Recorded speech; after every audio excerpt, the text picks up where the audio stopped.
Mesdames et messieurs, la France des solutions. Bonsoir à toutes et à tous. Donc, je suis Catherine Gorgé, administratrice du groupe Gorgé et également administratrice de sa filiale d'impression 3D Prodways. Je dirige également notre division dédiée à l'impression 3D dans le secteur du luxe. Alors, je suis venue ce soir vous parler de notre aventure dans l'impression 3D qui a démarré en 2013. C'est une vraie aventure. Et effectivement, nous faisons partie aujourd'hui de ces acteurs de l'industrie 4.0. Alors, notre maison mère, le groupe Gorgé, a été fondé par mon beau-père. Ce groupe est présidé aujourd'hui par mon mari, Raphaël. Nous sommes spécialisés en robotique industrielle. Nous sommes ce que nous appelons une ETI, une entreprise de taille intermédiaire qui emploie 2000 personnes, dont 85% sont localisées en France. Alors, en 2013, il y a déjà 5 ans, alors que nous envisagions de prendre quelques jours de vacances, mon mari m'explique qu'un membre du cabinet du ministre du redressement productif de l'époque, donc Arnaud Montebourg, venait d'appeler. Une petite entreprise française d'impression 3D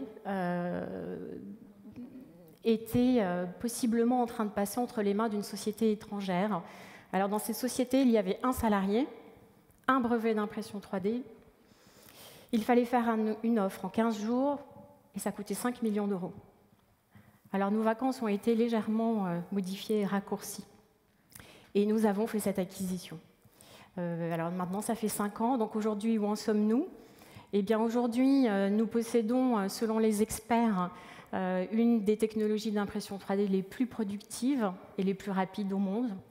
Nous sommes passés de 1 salarié à 450 et nous venons d'imprimer plus d'1 million de pièces l'année dernière. Alors, nous sommes présents sur l'ensemble de l'écosystème de l'impression 3D. Nous fabriquons et assemblons nos machines en région parisienne. Nous imprimons également nos pièces dans un atelier en Haute-Savoie, à Annecy.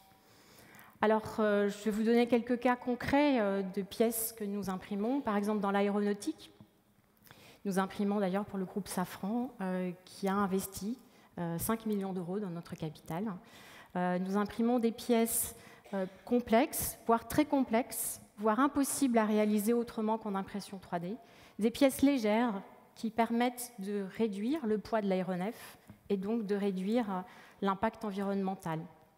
Alors, dans d'autres secteurs, on pourrait parler aussi du médical. On imprime, par exemple, des prothèses en céramique de comblement osseux. Nous venons d'équiper plus de 20 000 personnes en semelles orthopédiques imprimées en 3D sur le réseau français. Alors, pour parler aussi un petit peu de dentition ce soir, on imprime aussi des modèles dentaires. Retenez que si 20% des dentistes s'équipent de scans et basculent en impression 3D, ça représenterait 10 000 modèles dentaires à imprimer en France par jour. Alors, plus proche de nous, on imprime aussi des pièces pour le secteur du luxe, pour la plupart des maisons de luxe, dans l'horlogerie, la bijouterie.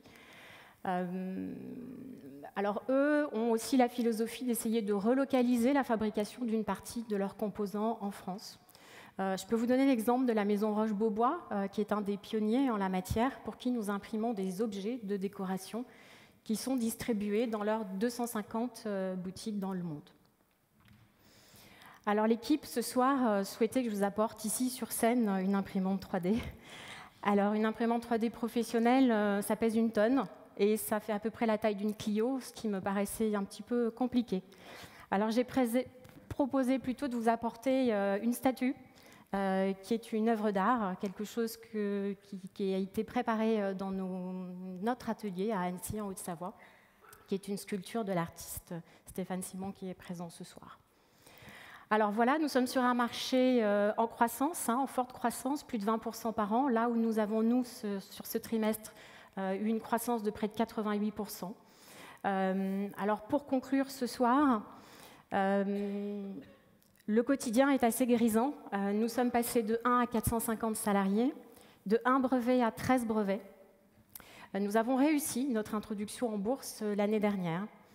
Et nous venons d'ailleurs de faire l'acquisition de notre concurrent américain, la société Solidscape. Voilà. Écoutez, c'est dans ces moments-là que le métier d'industriel est tout à fait enthousiasmant. Merci.